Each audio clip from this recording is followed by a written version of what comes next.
Here we are, another Monday, October the 18th, 2019, and it has turned fall.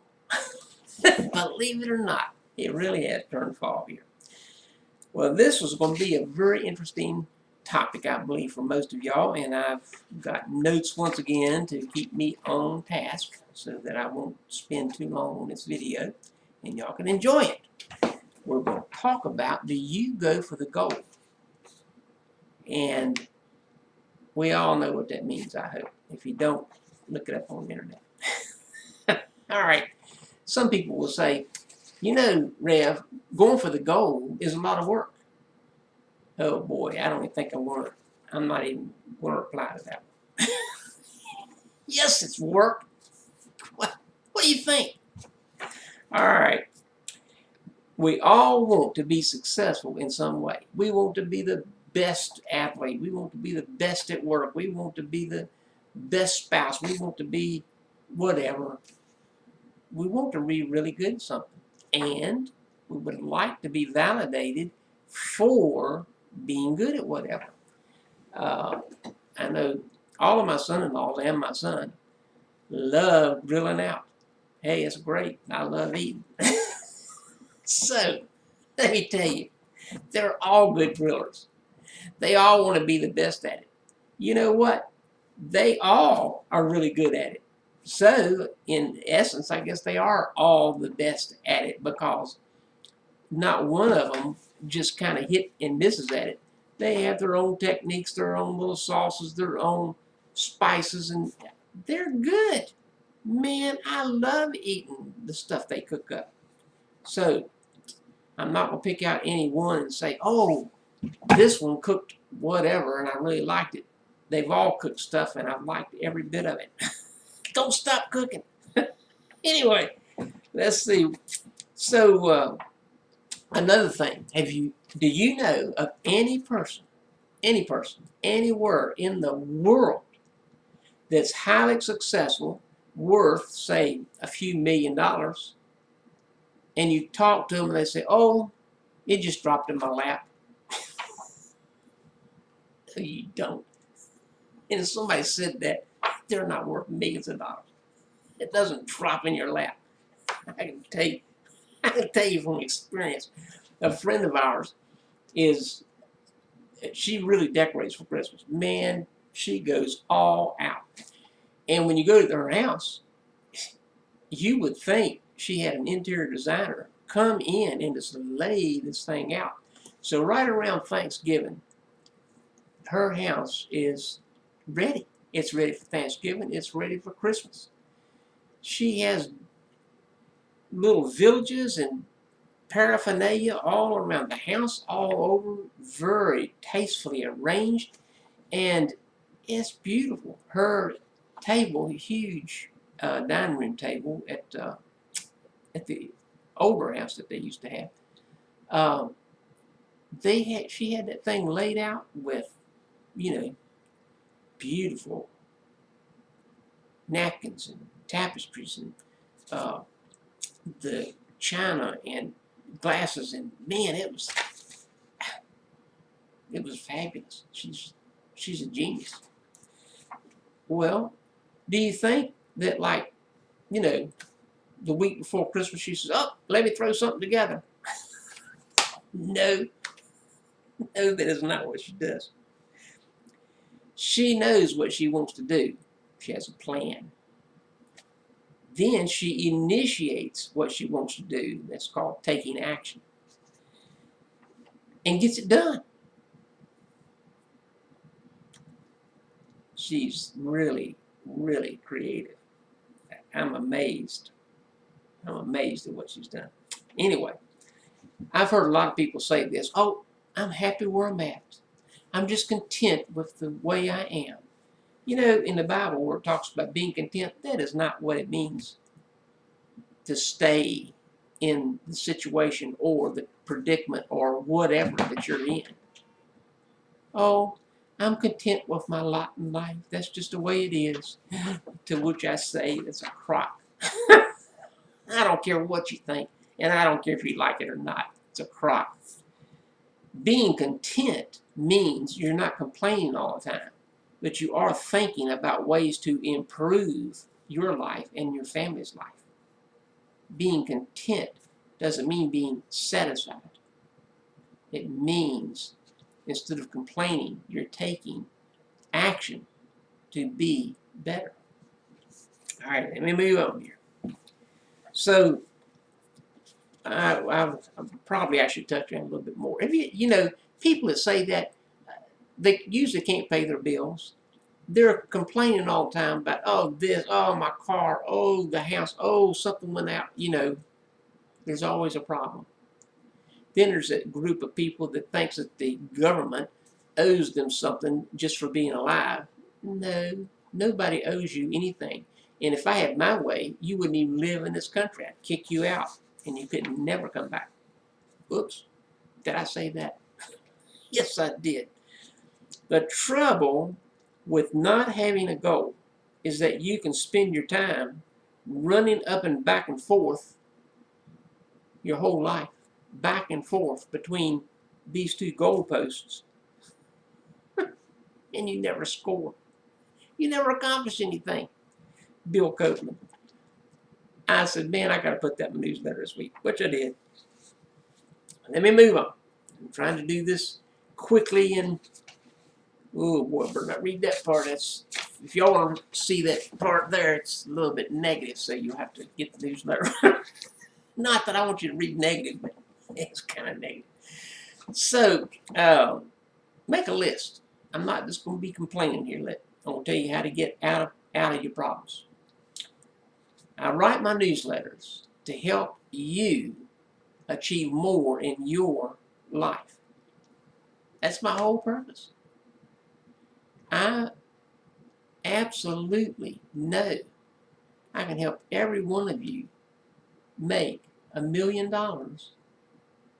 in the next 36 months if you'll just listen. Listen to me.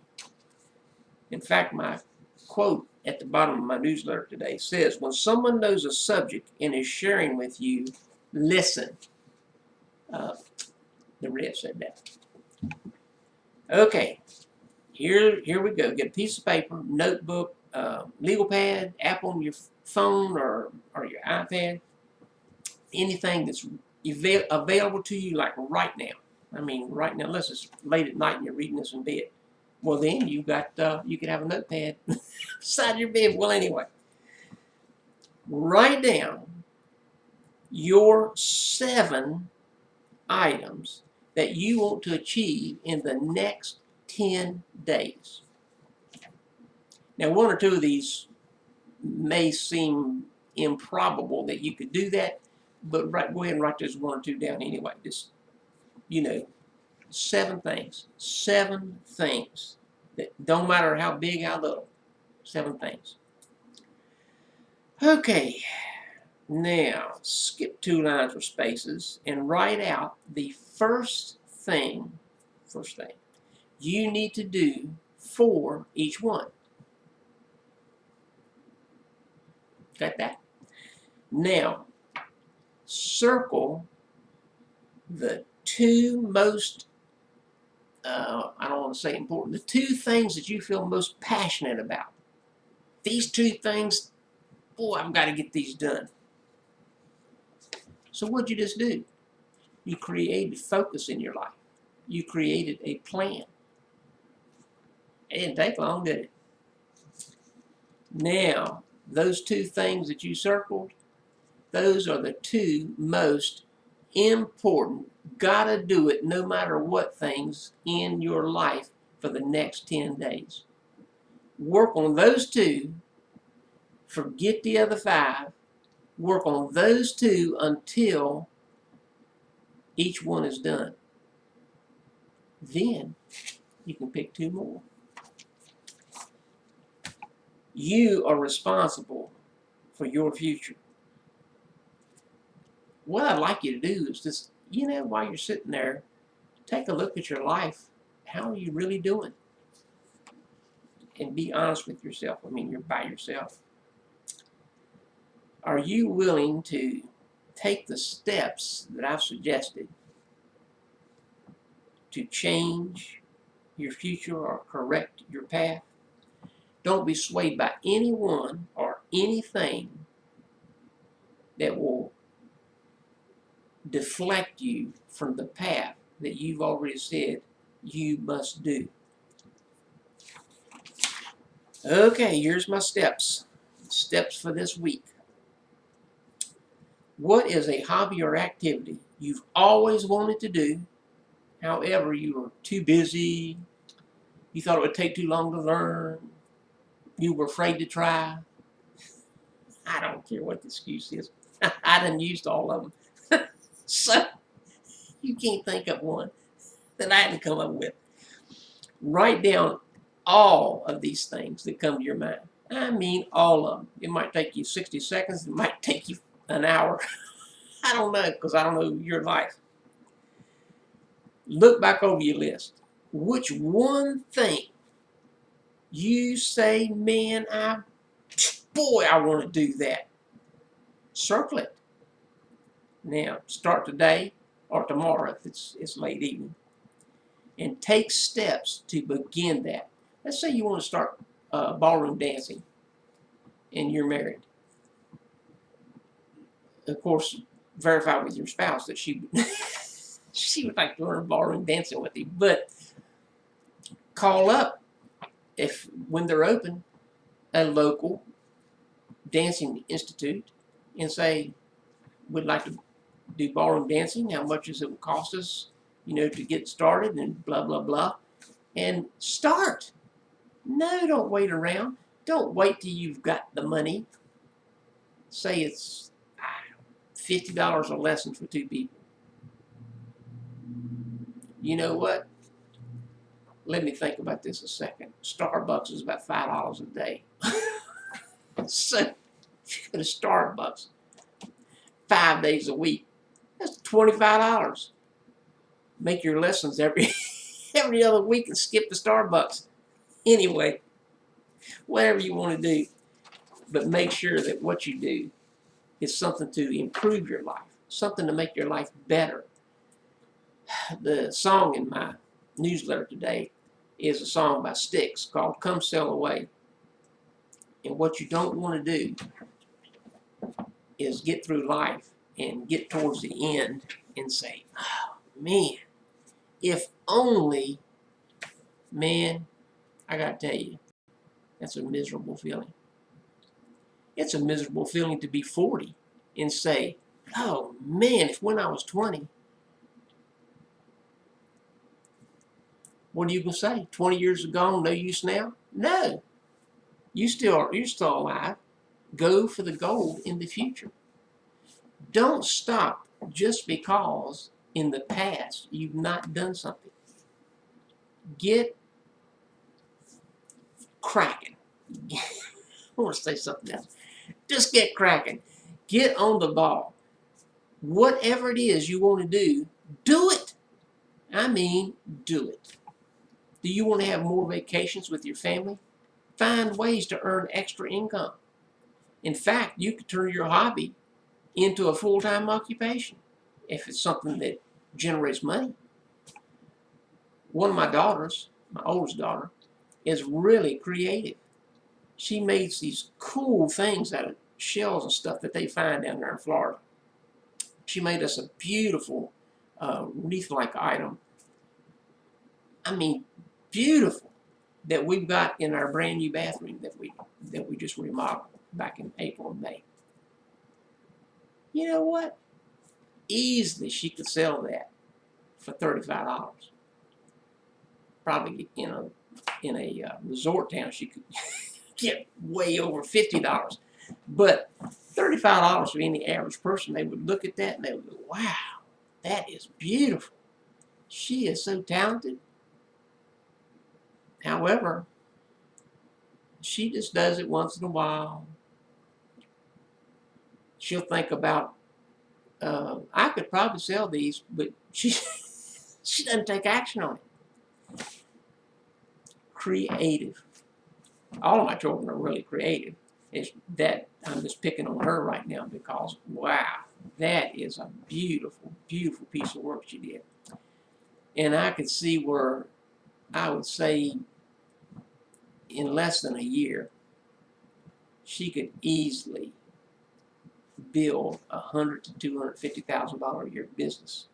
Just making these beautiful creations that she does. She just thinks them up and does them. You know, not everybody can do that. What is it that you can do that you may do better or differently or more uniquely than someone else? Can you turn it into an income stream? Do you know how to do pricing? You can contact me at the Rev at astepabove.life, and anybody this month that contacts me, I will provide an hour of my time to help you in your business. Normally, an hour of my time is a bit on the pricey side. However, because I've done consulting for 40 years, and that's why I've got a lot of knowledge, but this month through the 31st, I will give you an hour of my time that I get $2,000 to $3,000 an hour for, and you get it for free. Contact me at the Rev at astepabove.life. Also, this month, when you order 3 bags of our gourmet coffee, you'll get 1 bag free. And for those of you that have a Keurig and you're thinking, oh, that's in a bag, I'll give you a Keurig Universal K-Cup. Look them up on Amazon. They're not cheap, but I'll give you one for ordering 3 bags of coffee, 1 bag free, and a Keurig K-Cup filter. Whew, did I just say that? Yes, I did. Through the 31st. Through the 31st only. So, think about today. What do you want to do with your life? What do you want to be? What do you want people to say about you when those last days have come and gone and you're not here to defend yourself? What do you want them to remember? Were you somebody that said, oh, well, life is life and there's nothing I can do about it? Or are you somebody that says, you know what? God's given me this life, and I am going to do everything I can to be the best at whatever and fulfill God's purpose in my life. Because you know, every one of you has a purpose. You may not think so. Doesn't matter if you're church connected or not. It's irrelevant. Everybody has a purpose. It's up to you to discover your purpose. And I'm trying in my newsletters to give you the tools to figure that out in my videos. Here's a way to find out what your purpose is. Go for it. See you next time. This is a Rev, the Internet Pastor. And next time, I'm not sure what we'll be talking about. I've tried to think about a lot of things, but I think it will be along the lines of a game plan. Find out.